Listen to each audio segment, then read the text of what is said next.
Mariborski ekstremni športnik Aleš Potrč se je od 11. maja trudil postaviti nov rekord v neprekinjenem kolesarjenju na statičnem kolesu.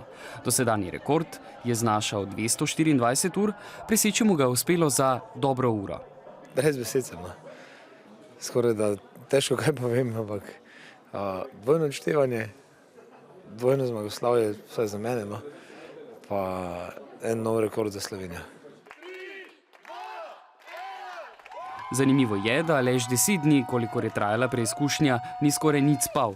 Pa tudi po zmagoslavju spanje ni bilo na vrhu seznama njegovih želja. Spanje bo prišlo samo od sebe, to je enkrat ena. Hrana mi pa mika, lačen sem, tako da je zaznoretno. Za najprej kaj pomislim je hrana, potem bom pa verjetno že itak v avto na poti do doma.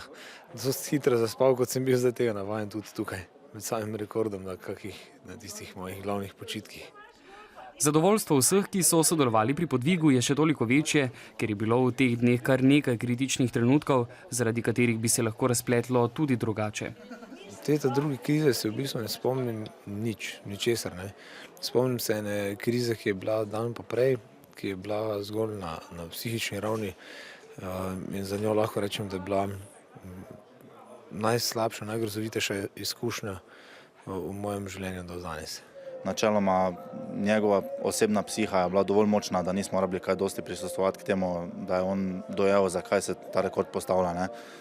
Tada v tisti težki trenutki smo mi pač bili tukaj poleg, samo toliko, da nas je opazil, da res nekdo stoji z ramo ob njemu in da mu pomaga takrat, ko je res potrebno za to. To so sestavina takih ekstremov in človek, ko se odpravlja na postavljanje rekorda, to vrstnega rekorda, računa na njih, vendar jih ne more nikoli napovedati.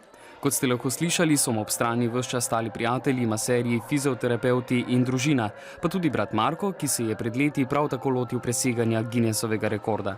Brat je, rad ga imaš in ko vidiš, da halucinira, ko vidiš, da ima kar težko krizo in se spomniš, kako izgleda ta kriza.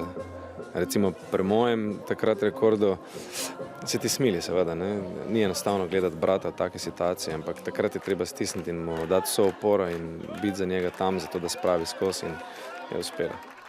Že prvi dan festivala pa je Guinnessov rekord presegla Tina Ternjak, ki je v 12 urah prekolesarila 348 km, nato pa je postavila nov rekord še v kolesarjenju na statičnem kolesu v 1 uri. Tako je letvico s prejšnjih 27 dvignila na 35 km.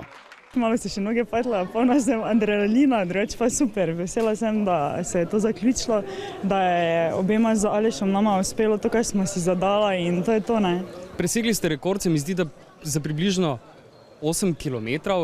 Kaj to pomeni za tiste, ki bodo potem osvajali in želeli preseči vas? Verjamem, da ne bomo imeli lahkega dela, če pa se kdo odloči, da zruši ta rekord, pa bom ful vesela za njega in tej punci bom samo lahko čestitala, res. Cilj Tine in Aleša, ki sta poganjala pedale statičnega kolesa, je bil ob postavitvi novega rekorda tudi dobrodelnost. Na festivalu so namreč zbirali prostovoljne prispevke, ki so jih podarili organizaciji Rdeči noski.